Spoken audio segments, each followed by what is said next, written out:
Okay, so this is the motherboard that's going to be used in my new server. As I've mentioned a couple of times now, it is a B75 Pro 3M by ASRock. It comes with 4 RAM slots, or DIMMs if you want to call them that. Obviously there's the CPU there, where it would go I should say.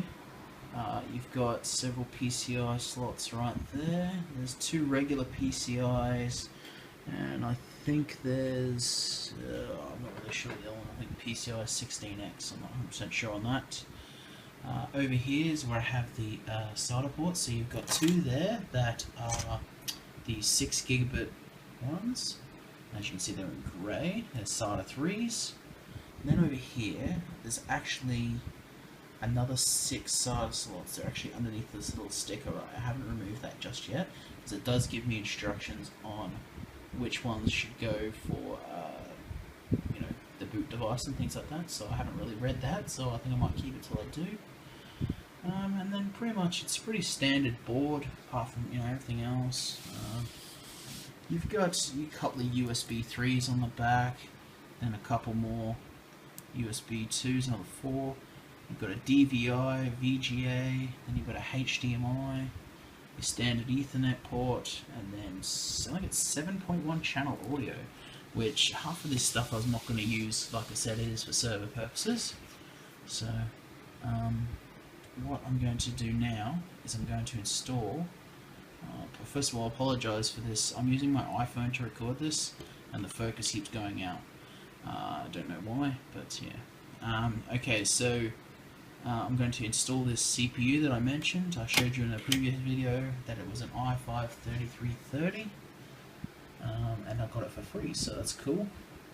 I'm also just for testing purposes, I do plan on putting 4 gig, possibly in 2 gig sticks of DDR3 RAM.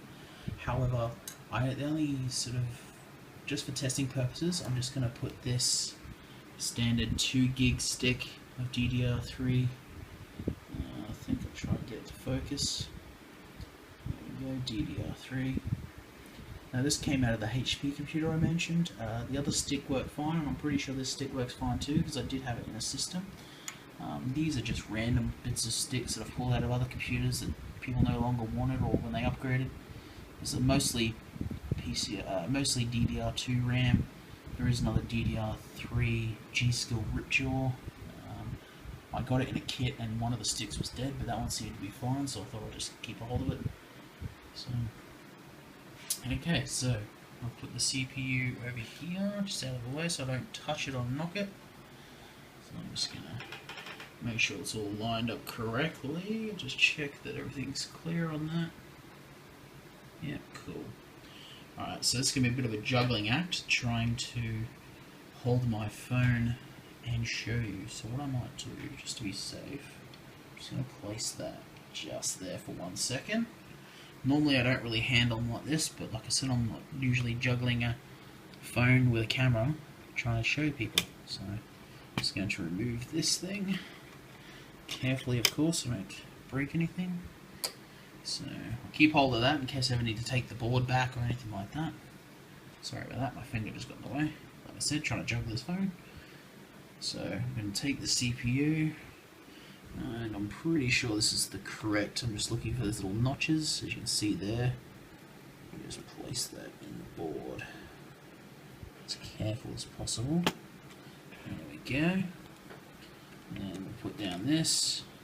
Now most of you will already know how to do this, but I'm just, showing you the process, and you never know, there may be someone that may not know how to do it. I mean, after all, I learned how to build these things watching YouTube videos, and guys that are doing similar things, so that's pretty cool. Okay, so once that's done, now we're going to take the CPU cooler out of the box. First things first, remove that plastic cover. Remove that. As you can see, it's just a standard Intel fan. So I always like to have the sticker up the correct way. I mean, if I have the option, of course. Sometimes the CPU, the position of the 3-pin CPU doesn't really allow for that. I've just currently got this sitting on the board, and I've got a piece of the foam that comes with it. Just on top is a bit of cushioning. I know some people don't recommend to do it like this, but I mean, I haven't really invested much into getting anti-static mats or anything, all that crazy sort of stuff, so I'm not gonna do that. So I'll just check that those are all turned the right way. It's a bit hard in this light. I'm filming this at night time here, so all I've got is my overhead light. Okay. So look, that's what for those who don't know, because it is quite difficult sometimes, I'll try and get a good angle on it. They should be up like that, where the, so when you unlock them, you have to twist them counterclockwise, but, so that's just currently sitting on there. I've just simply wiggled it a bit so it lines up so the little white bits fit into the holes correctly. Now, most people recommend doing the diagonal, pushing them down, so just push them down so you hear it click. That's one. That's two.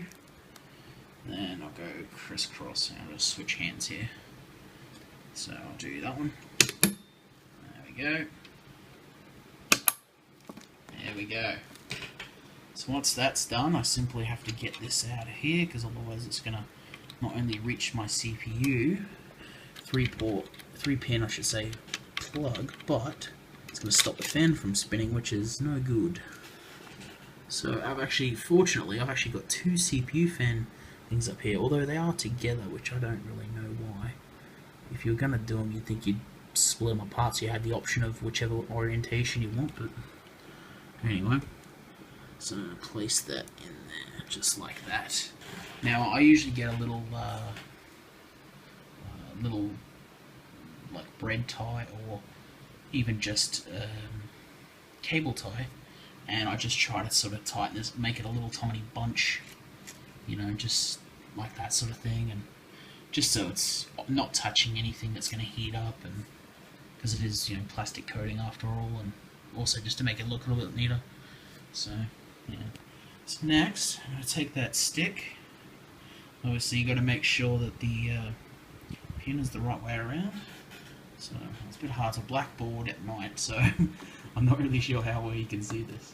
So I'm going to turn that around like that. I've already made sure that's the correct way. Make sure you first pop off these little latches on the side, these on the side, so you just go like that. But, yeah. And then some people say to press it, you know, one side, this side, doesn't really matter. I just sort of push it down until I hear both of them click in place. There we go, 2 clicks, that's good. And then you shall see that